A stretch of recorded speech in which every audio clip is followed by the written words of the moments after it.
आपल्या सोबत आहे आपली लाडकी तारा, म्हणजे पूर्वाश्रमीची तारा वजे आणि आताची तारा सोहम मेहंदळे।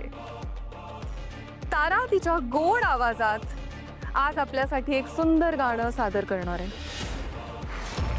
अरे वा, ये तारा। आणि ह्या टाळ्या आपण परफॉर्मन्स झाल्यानंतर वाजूया। चल सुरू कर।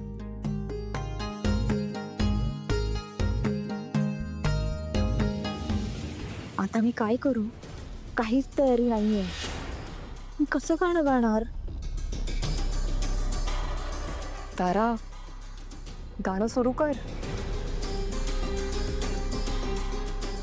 तारा, अगं गा की बाळा। हो मॉम।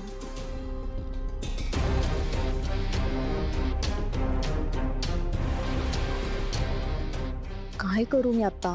तारा तारा तारा तारा तारा। थांबा।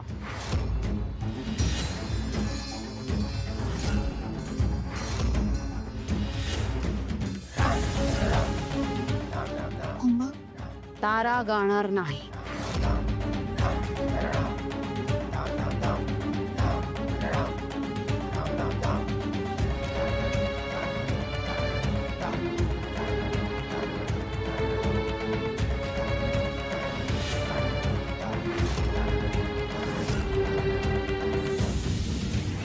भैरवी वजे, तू माझ्या घरात काय करतेस?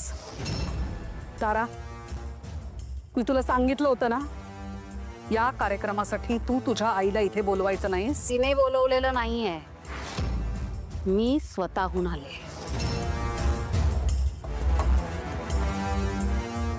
माझ्या लेकीसाठी।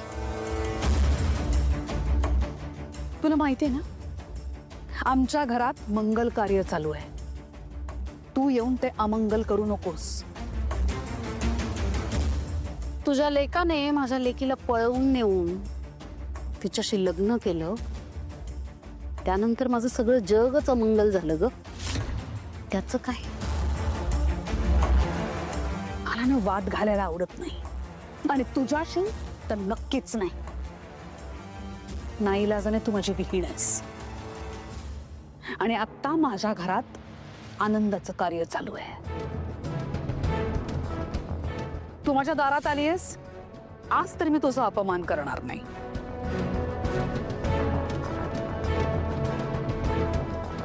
तुझा मान मी तुला नक्की देईन।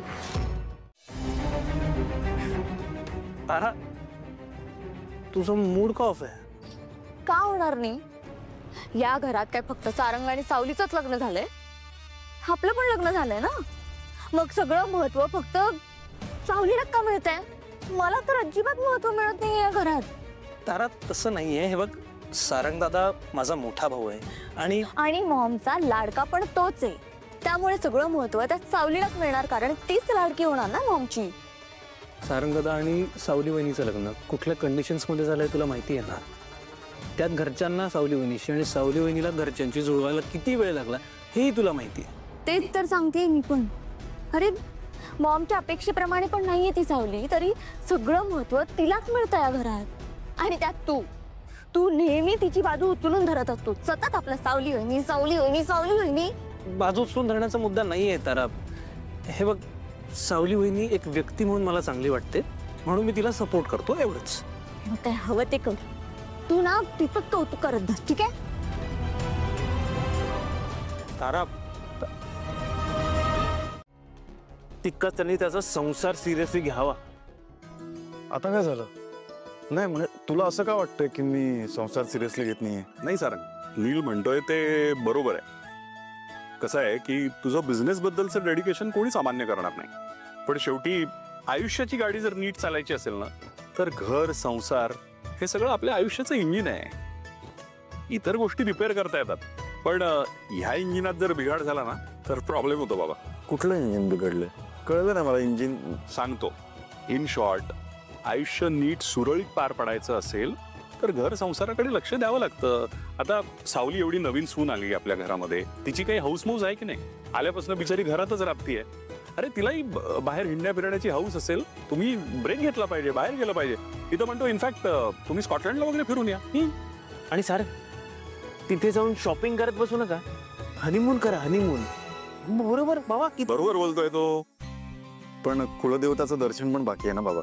ठीक आहे, तुम्ही कुलदेवतेच्या दर्शनाचं प्लॅनिंग करा ना. नील यांचं बुकिंग करून टाक, सावलीचं आणि सारंगचं. आणि मग तसेच तुम्ही पुढे निघा. ठरलं, आता तुम्ही कुलदैवताच्या दर्शनाला जाणार. सारंग आणि सावली हनीमूनला जातात.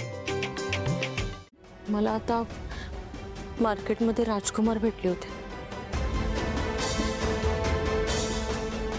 आपल्या सोन्यासारखा संसार मी मी माती केली.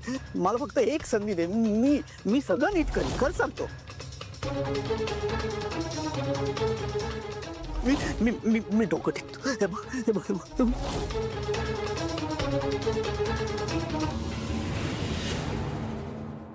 त्याला काय वाटलं?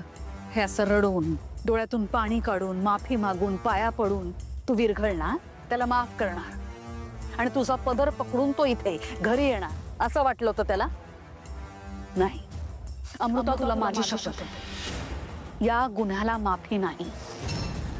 तू जो स्टँड घेतलायस तो अगदी बरोबर आहे. मी आहे ना तुझ्या पाठीशी.